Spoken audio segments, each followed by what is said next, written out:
Dans 30 secondes, votre ordinateur à 10 milliards d'euros ne sera plus qu'un tas de ferraille, déclara le petit garçon en haillons, ses doigts sales effleurant une console holographique.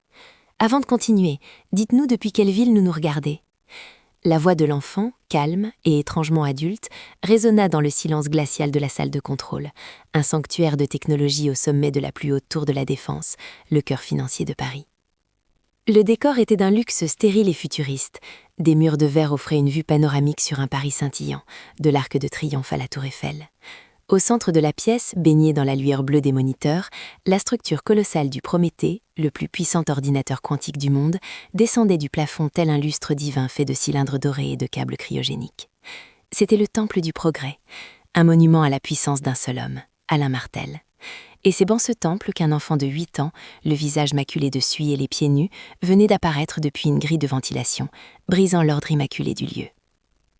Alain Martel, le magnat de la technologie dont la fortune avait été bâtie sur l'innovation et des contrats de défense, se retourna brusquement, son costume Armani semblant se crisper de rage.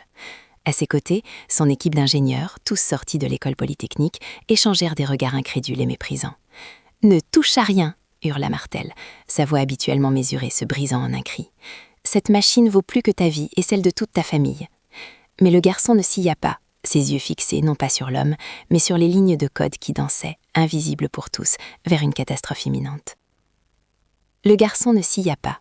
L'écho de la fureur d'Alain Martel se dissipa dans l'air froid et filtré, mais n'atteignit pas l'enfant. Ses yeux, d'une lucidité déconcertante, n'étaient pas fixés sur l'homme le plus puissant de France, mais sur les pulsations lumineuses du Prométhée. Il n'était pas venu pour l'argent, ni pour la chaleur. Il était venu parce que, depuis sa grille de ventilation, il avait entendu la machine souffrir. Pour lui, le chaos des alarmes n'était pas un problème technique, c'était un cri de douleur qu'il se sentait obligé de faire cesser. Surgissant de l'ombre, un homme au menton altier et au regard glacial s'interposa. C'était le docteur Philippe Dubois, chef de la recherche et développement, pur produit de l'école polytechnique et incarnation de l'arrogance intellectuelle française. Son costume impeccable semblait offensé par la simple présence de la saleté de l'enfant. Il regarda Léo non pas comme un garçon, mais comme une anomalie, une erreur dans le système parfait qu'il avait aidé à construire. « Comment cette vermine est-elle entrée ?» cracha Dubois, sa voix sifflant de dégoût. D'un pas rapide, il s'avança et saisit brutalement le bras maigre de Léo. La poigne de l'homme équait dure, sans aucune retenue. « Sécurité !» appela-t-il vers un interphone invisible. « Sortez-moi ça, et vérifiez qu'il n'a rien volé. Ces gens-là sont capables de tout. » La généralisation méprisante flotta dans l'air, empoisonnant l'atmosphère déjà tendue. Une main sur son épaule l'arrêta net. C'était Martel. « Laisse-le, Philippe !» dit le milliardaire, un étrange sourire jouant sur ses lèvres. Ce n'était pas de la compassion, mais un amusement cruel, une curiosité perverse. L'univers a le sens de l'ironie.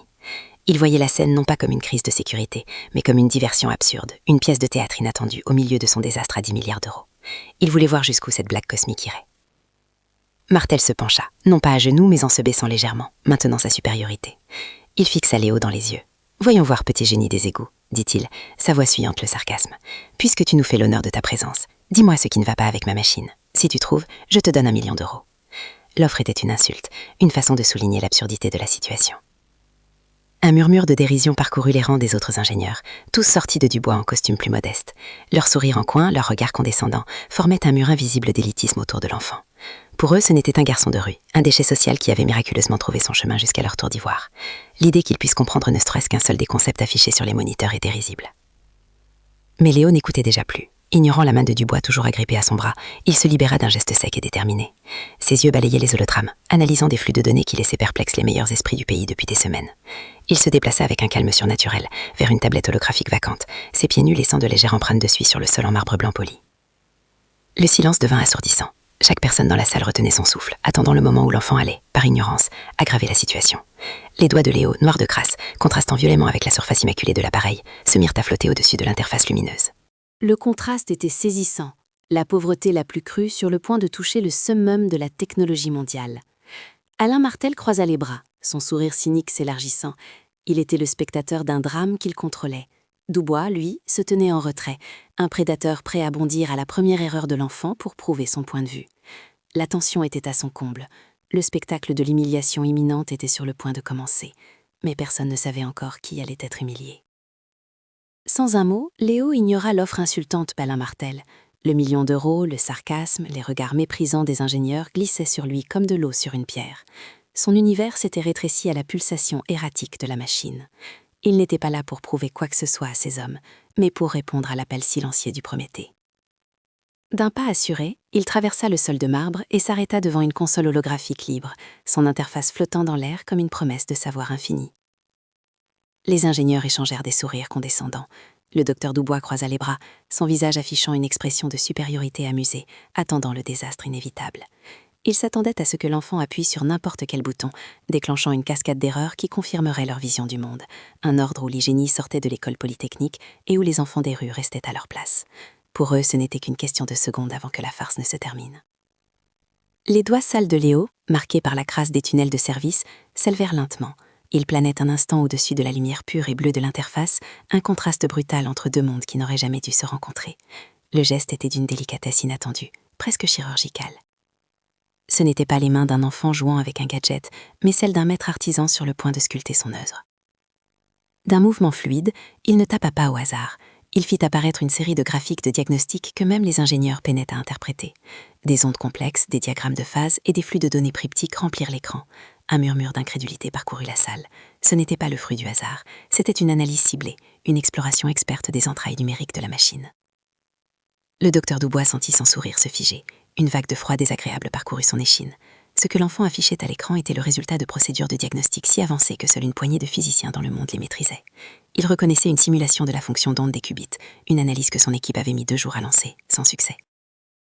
Léo leva alors un doigt et le pointa non pas vers l'écran, mais vers le cœur physique du Prométhée suspendu au-dessus d'eux. Il désigna une section spécifique du gigantesque lustre de cylindre doré, là où les câbles cryogéniques convergeaient. Son regard était intense, comme s'il pouvait voir à travers le métal et l'isolant, directement jusqu'à l'atome défaillant. Il se retourna ensuite vers la tablette, et d'une écriture maladroite mais parfaitement lisible, il traça des mots qui allaient briser toutes les certitudes de la pièce. Chaque lettre semblait être gravée dans le silence qui s'était épaissi, un silence si profond qu'on pouvait entendre les battements de cœur affolés des adultes présents. Le message apparut, projeté en grand sur l'hologramme pour que tous puissent le voir. Ce n'est pas le logiciel. Fuite d'hélium-3 dans le cryostat. Vibration parasite causant la décohérence des qubits 3 et 5. Les impulsions micro-ondes sont décalibrées de 0,02 nanosecondes. Il faut appliquer une correction de phase via une porte d'Adamar inverse et isoler le résonateur. Un silence de mort tomba sur la salle. Ce n'était pas une supposition. C'était un diagnostic d'une précision terrifiante. Chaque terme technique était un coup de poignard porté à l'ego des experts. Le docteur Dubois devint livide, ses yeux s'écarquillant de stupeur. L'enfant venait de résoudre en 15 secondes une énigme qui avait coûté des millions d'euros et de semaines de travail acharné à l'élite intellectuelle de la nation.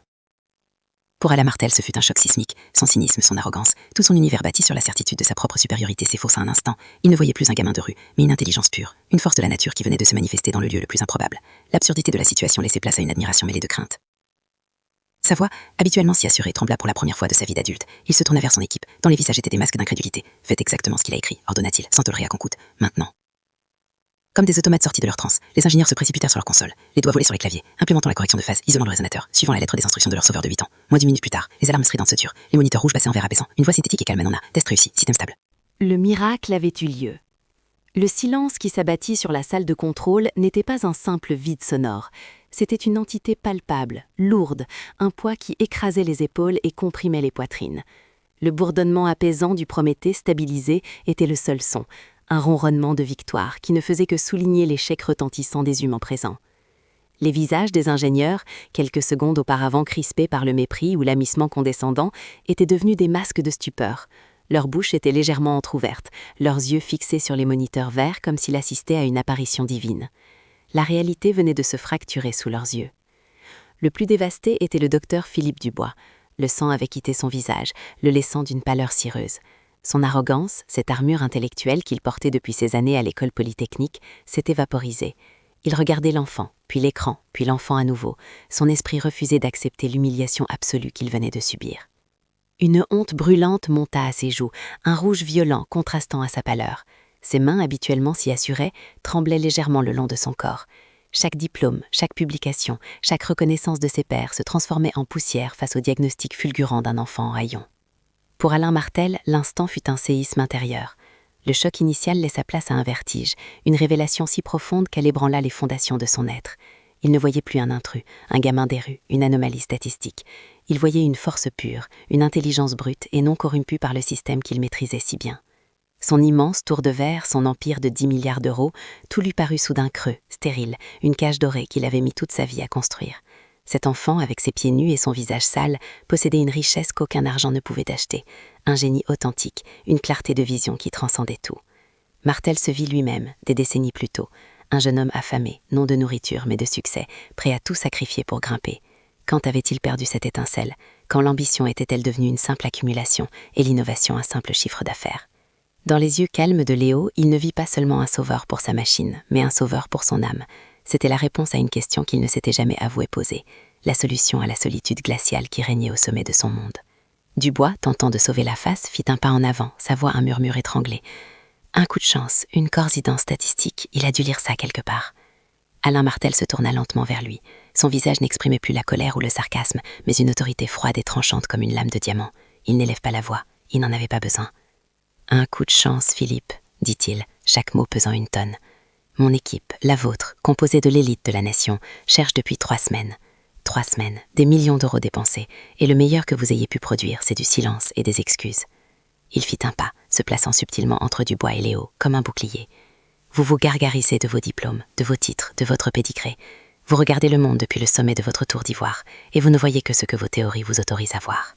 Son regard balaya la salle, clouant chaque ingénieur sur place.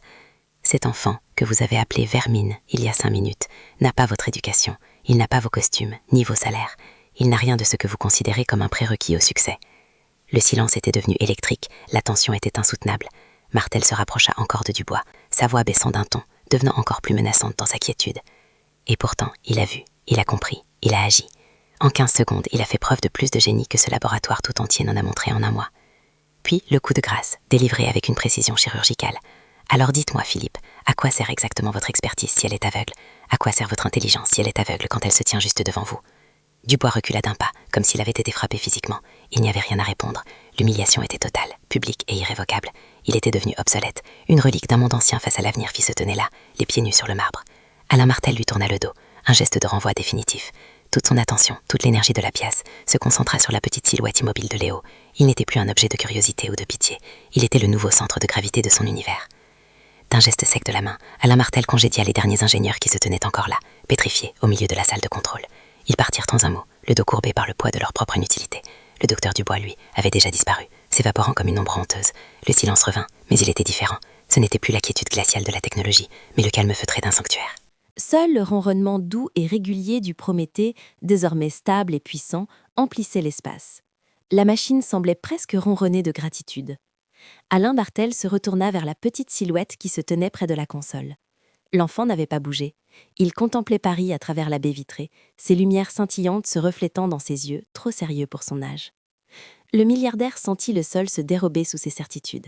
Chaque trophée, chaque contrat, chaque milliard accumulé semblait soudain d'une vacuité absolue face à ce petit garçon aux pieds nus. Il n'était pas seulement un génie, il était un miroir qui renvoyait à Alain l'image de tout ce qu'il avait perdu en chemin, la pureté, le but, la connexion.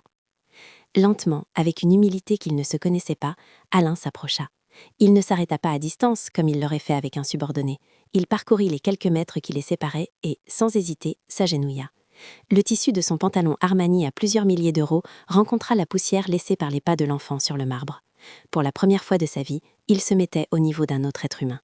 « J'ai parlé d'1 million d'euros tout à l'heure, commença-t-il, sa voix basse et rauque, débarrassée de toute son arrogance passée. C'était l'offre la plus stupide de ma vie. Je te demande pardon. » Il marqua une pause, cherchant les mots justes, des mots qui ne venaient pas de son lexique habituel de négociateur. « Tu as sauvé quelque chose qui vaut bien plus que de l'argent. Alors dis-moi, Léo, qu'est-ce que tu veux, vraiment? N'importe quoi. Un laboratoire, des ordinateurs, des livres. Tout ce que tu désires, je te le donnerai. » Léo détourna lentement son regard de la ville et le posa sur Alain. Il n'y avait ni avidité, ni calcul dans ses yeux. Il y avait une profondeur insondable, une vieille âme observant le monde à travers le visage d'un enfant. Il ne répondit pas tout de suite, laissant la question flotter dans l'air entre eux. Son regard balaya la pièce, s'attardant sur le cœur doré du Prométhée, puis sur le visage de l'homme agenouillé devant lui. Pour la première fois depuis son arrivée, une lueur de vulnérabilité perça son masque stoïque. Ses lèvres, fines et gercées, tremblèrent légèrement avant qu'il ne parle. « Je ne veux pas d'argent, dit-il enfin, sa petite voix résonnant avec une force inattendue dans le silence. Chaque mot était simple, direct, et portait le poids d'une vie de déception. Il baissa les yeux vers ses propres mains, sales et abîmées. L'argent, sa part, les gens aussi. Cette phrase, lancée sans aucune trace d'apitoiement, frappa Alain en plein cœur. Elle contenait l'écho des portes de foyer qui se ferment, des promesses brisées, de la solitude des tunnels sous la ville lumière. Puis Léo releva la tête et ses yeux se plantèrent dans ceux d'Alain, retenant une marée d'émotions. « Je veux juste », sa voix se brisa un instant, « quelqu'un qui ne part pas. » La dévastation de ces quelques mots fit l'effet d'une onde de choc. Elle balaya les dernières défenses d'Alain Martel, brisant la carapace de cynisme qu'il avait mis des décennies à construire. Il vit sa propre solitude, celle des sommets, des conseils d'administration vides et des appartements luxueux mais sans âme. Une larme, une seule, brûlante et inattendue, perla au coin de son œil et traça un sillon sur sa joue. Sans réfléchir, mu par un instinct plus puissant que n'importe quelle logique financière, il tendit la main et la posa délicatement sur l'épaule fragile de l'enfant. Le contact était électrique, un pont jeté entre deux mondes, entre deux solitudes. Sa voix était à peine plus qu'un murmure, mais elle contenait la force d'un serment inviolable. « Alors je ne partirai pas, Léo », promit-il, son âme entière dans ces quelques mots. Jamais. Le pacte était scellé, non par un contrat, mais par la reconnaissance mutuelle de deux cœurs brisés. Dans le temple froid de la technologie, la plus humaine des connexions venait de naître. 6 mois s'étaient écoulés. Le garçon des tunnels avait laissé place à une silhouette nouvelle, mais à l'âme intacte. Dans le penthouse au sommet de la tour Martel, Léo portait un costume sobre, taillé sur mesure, non comme une parure de richesse, mais comme un uniforme pour une mission. Il n'avait pas perdu son regard intense, ni sa gravité silencieuse. La saleté avait disparu de son visage et de ses mains, mais la sagesse ancienne, elle, brillait toujours dans ses yeux. Alain Martel lui aussi avait changé. La dureté de ses tresses s'était adoucie, remplacée par une fierté paternelle qui illumina son visage chaque fois qu'il regardait Léo. Il n'était plus seulement un titan de l'industrie, mais le gardien d'un prodige, un homme qui avait trouvé un but bien plus grand que les milliards d'euros. L'avenir, incarné par un enfant. Leur lien, forgé dans le silence d'une salle de contrôle, était devenu le nouveau centre de l'univers d'Alain. Ce jour-là, le défi était d'une toute autre ampleur. Le grand salon de la Tour Martel accueillait le sommet des maires des villes mondiales. De New York à Tokyo, en passant par Berlin et Sao Paulo, les dirigeants les plus influents de la planète étaient réunis, leurs visages sceptiques baignés par la lumière douce des lustres de cristal. Ils n'étaient pas venus pour admirer la technologie, mais pour juger d'une proposition audacieuse, presque folle. Alain Martel avait présenté le projet Phénix, utiliser une fraction de la puissance de calcul de Prométhée, non pas pour prédire les marchés financiers, mais pour réformer le système mondial de protection de l'enfance. L'idée était de créer un algorithme capable de trouver la famille ou la structure d'accueil parfaite pour chaque enfant abandonné, en se basant sur des milliers de points de données psychologiques, sociaux et émotionnels. Un projet noble, mais pour ses dirigeants pragmatiques, une utopie coûteuse. Le scepticisme était palpable, incarné par la maire de Berlin, une femme à la poigne de fer réputée pour son pragmatisme budgétaire. Elle se leva, son regard d'acier fixant Alain Martel. « Monsieur Martel, votre philanthropie est admirable, mais nous gérons des villes, pas des contes de fées. Le coût humain et financier d'un tel système est astronomique. Nous ne pouvons pas investir des milliards sur la base d'une belle histoire. » Puis, son regard se posa sur Léo, assis tranquillement à côté d'Alain. Une pointe de condescendance perça dans sa voix. Et, avec tout le respect que je vous dois, présenter ce jeune garçon comme la caution morale de votre projet est au mieux de la manipulation sentimentale. Ce n'est pas une mascotte qui nous convaincra. L'insulte, polie mais brutale, plana dans l'air, menaçant de faire s'effondrer tout l'édifice. Alain sentit la colère monter, prêt à défendre Léo avec la férocité d'un lion. Mais un simple regard de l'enfant l'arrêta net. C'était un regard calme, empreint d'une assurance absolue. Léo se leva et, sans un mot, se dirigea vers le pupitre holographique au centre de la salle. Sa petite taille contrastait avec l'immensité de l'enjeu, mais il ne montrait aucune trace de peur. Sa voix, claire et posée, s'éleva dans le silence soudain. Il ne commença pas par des chiffres ou des graphiques. « Madame la mère, vous parlez de coûts.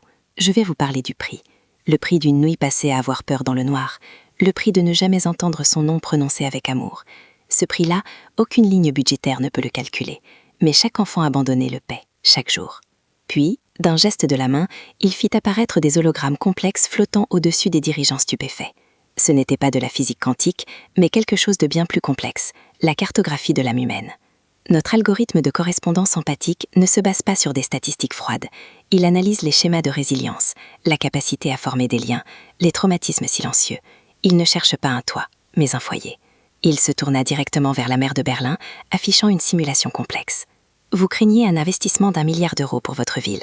Promettez à calculer que le coût sociétal à long terme de l'échec de votre système actuel, délinquance, soins de santé mentale, perte de productivité, s'élève à 34 milliards sur 20 ans.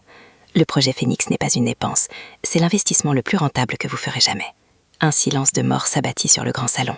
Les mères ne voyaient plus un enfant, mais un visionnaire. La maire de Berlin resta debout. Son masque de cynisme s'étant fissuré pour révéler une profonde admiration. Elle avait été vaincue, non par l'émotion, mais par une logique implacable et une humanité bouleversante. Elle fut la première à applaudir. Les applaudissements devinrent un tonnerre. Un par un, les dirigeants se levèrent, validant le projet à l'unanimité. Léo n'était plus l'intrus sauvé par un milliardaire. Il était un leader respecté qui venait de rallier à sa cause les personnes les plus puissantes du monde.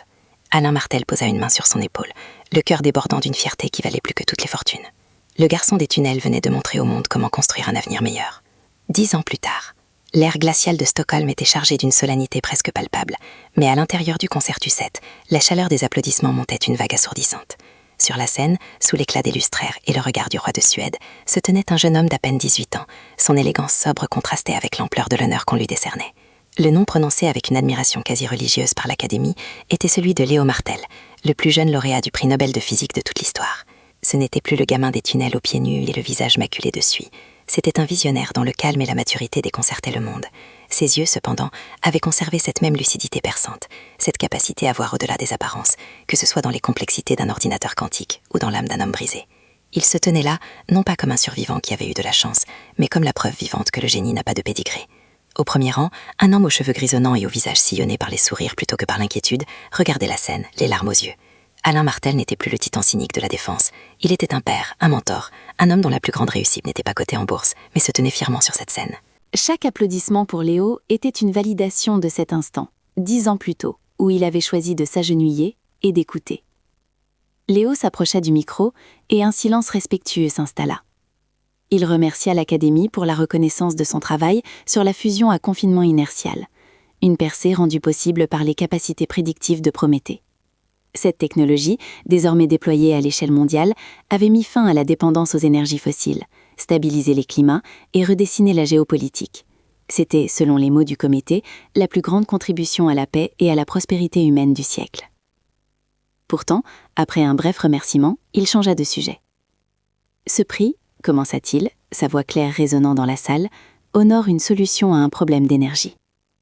Mais il y a une autre forme d'énergie, bien plus précieuse, que nous gaspillons chaque jour, le potentiel humain. Il parla alors de la véritable mission de la Fondation Martel-Léo, l'œuvre qui définissait sa vie bien plus que n'importe quelle équation. Il décrivait l'algorithme correspondance optimale, le premier projet qu'il avait exigé. Un système qui n'avait pas simplement réformé l'aide sociale à l'enfance en France, mais qui avait été adopté à travers l'Europe et au-delà. Il expliqua comment, avec un taux de succès de 99,8%, des millions d'enfants invisibles, comme ils l'avaient été, avaient trouvé non pas un simple toit, mais un foyer aimant, un lieu où leur potentiel pouvait enfin s'épanouir. Son discours devint alors profondément personnel. Il y a 10 ans, je n'étais qu'une anomalie statistique, une vermine qui avait franchi une grille de ventilation. Ma valeur était jugée sur la saleté de mes vêtements, pas sur la clarté de mes pensées. Combien de génies, combien d'artistes, combien de leaders potentiels sont aujourd'hui perdus dans les failles de nos systèmes, simplement parce que personne ne prend la peine de regarder. Ses yeux quittèrent l'audience et trouvèrent ceux d'Alain. Une émotion pure, une gratitude immense traversa son visage.